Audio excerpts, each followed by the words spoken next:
Sir, ಇವಾಗ ಸರ್ಕಾರ ಹಾಲಿನ ರೇಟು 5 ರೂಪಾಯಿ ಜಾಸ್ತಿ ಮಾಡಬೇಕು ಅಂತ ಪ್ರಸ್ತಾವನೆ ಹೊರಡ್ತಾ ಇದೆ. ಏನ್ ಅನ್ಸುತ್ತೆ ನಿಮಗೆ? ತುಂಬ ನೋವು ಅನಿಸುತ್ತೆ ಮೇಡಮ್. ಯಾಕೆಂದರೆ ಬಡಬಗ್ಗರಿಗೆ 5 ರೂಪಾಯಿ ಹೆಚ್ಚಿಗೆ ಅಂತ ಅಂದರೆ ತುಂಬಾ ಅನಾನುಕೂಲ ಆಗುತ್ತೆ, ತುಂಬಾ ಬೇಜಾರಾಗ್ತದೆ. ಪಾಪ ತಿಂಗಳಿಗೆ ಬರೋದೇ ಸಂಬಳ ಕಡಿಮೆ ಇರ್ತದೆ. ಆ ಸಂಬಳದಲ್ಲಿ ಸಕ್ಕರೆಗೆ ಒಂದು ಸರ, ಟೀ ಪುಡಿಗೆ ಒಂದು ಸರ, ಹಾಲಿಗೆ ಒಂದು ಸರ, ಈ ಥರ ಆಗಿ ಜನಗಳಿಗೆಲ್ಲ ಭಾಳ ತುಂಬ ತೊಂದರೆ ಆಗುತ್ತೆ. 2 ರೂಪಾಯಿ ಜಾಸ್ತಿ ಮಾಡಿದ್ದು ಈಗ ಮತ್ತೆ 5 ರೂಪಾಯಿ ಅಂತಂದ್ರೆ ಹೊರೆ ಅನ್ಸುತ್ತೆ. ಹೊರೆನೇ ಮೇಡಮ್, ಖಂಡಿತ ಹೊರೆ. ಎಲ್ಲರಿಗೂ ಹೊರೆ. ಬಡಬಗ್ಗರಿಗಂತೂ, ನಾರ್ಮಲ್ ಮಿಡ್ಲ್ ಕ್ಲಾಸ್ನವ್ರಿಗಂತೂ ತುಂಬಾ ಹೊರೆ. ಎಲ್ಲರಿಗೂ ಹೊರೆನೇ ಪಾಪ.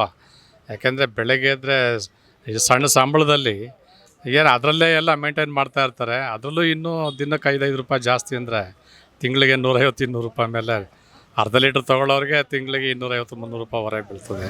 ಈಗಾಗಲೇ ತರಕಾರಿ ರೇಟ್ ಕೂಡ ಎಲ್ಲ ದುಬಾರಿ ಆಗಿದೆ. ಅದ್ರ ಮಧ್ಯೆ ಹಾಲಿನ ರೇಟು ಕೂಡ ಜಾಸ್ತಿ ಆದ್ರೆ ಮತ್ತಷ್ಟು ಗಾಯಕ್ಕೆ ಬರೆ ಎಳ್ದಂಗೆ ಆಗುತ್ತೆ. ಖಂಡಿತ ಮೇಡಮ್, ಖಂಡಿತ ಗಾಯದ ಮೇಲೆ ಬರ ಹೇಳ್ದಂಗೆ ಆಗುತ್ತೆ. ತುಂಬ ತಪ್ಪು ಮಾಡ್ತಾ ಇದ್ದಾರೆ. ಯಾಕೆ ಬಡವರಿಗೆಲ್ಲ ಆದಷ್ಟು ಕಡಿಮೆ ಮಾಡ್ಕೊಂಡು ಹೋಗ್ತಾ ಇರಬೇಕು ಹೊರತು ಹೆಚ್ಚಿಗೆ ಮಾಡ್ತಿದ್ರೆ, ಯಾಕಂದ್ರೆ ಏನೋ ಸಂಬಳ ಜಾಸ್ತಿ ಆಗ್ತಾಯಿದ್ರೆ ನಾವು ಕೊಟ್ಕೊಂಡು ಹೋಗ್ಬೋದು. ಸಂಬಳ ಇರೋ ಅಷ್ಟೇ ಇರುತ್ತೆ, ಇದು ಖರ್ಚು ಮಾತ್ರ ಜಾಸ್ತಿ ಆಗ್ತಾ ಇರ್ತದೆ. ಹಂಗಾಗಿ ಬಡವರಿಗೆಲ್ಲ ಭಾಳ ತೊಂದರೆ ಆಗ್ತಾ ಇದೆ. ಗ್ಯಾರಂಟಿಗಳನ್ನು ಕೂಡ ಒಂದ್ ಕಡೆ ಕೊಟ್ಟಿದೆ. ಈಗ ಒಂದ್ ಕಡೆ ಈ ರೀತಿ ಕಿತ್ಕೊಳ್ತಿದೆ ಅಂತ ಅನಿಸ್ತಾ ಇಲ್ವಾ ನಿಮಗೆ? ಕಿತ್ಕೊಳ್ತಾ ಇದ್ದಾರೆ ಮೇಡಮ್. ಒಂದು ಕಡೆ ಕೊಡ್ತಾ ಇರ್ತಾರೆ, ಈ ಕಡೆ ಕಿತ್ಕೊಳ್ತಾ ಇರ್ತಾರೆ. ಎಲ್ಲದೂ ಪ್ರಾಬ್ಲಮ್ಮೇ ಮೇಡಮ್.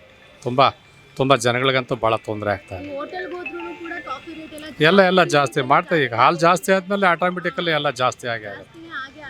ಹೌದೌದು. ಇಲ್ಲ ಮೇಡಮ್, ಇಲ್ಲ, ಖಂಡಿತ ಎಲ್ಲ ಬಿಟ್ಬಿಡ್ಬೇಕು. ಕಾಫಿ ಕುಡಿಯೋದೇ ಬಿಟ್ಬಿಡ್ಬೇಕು ಅಷ್ಟೇ, ಇನ್ನೇನು ಮಾಡೋಕ್ಕಾಗಲ್ಲ.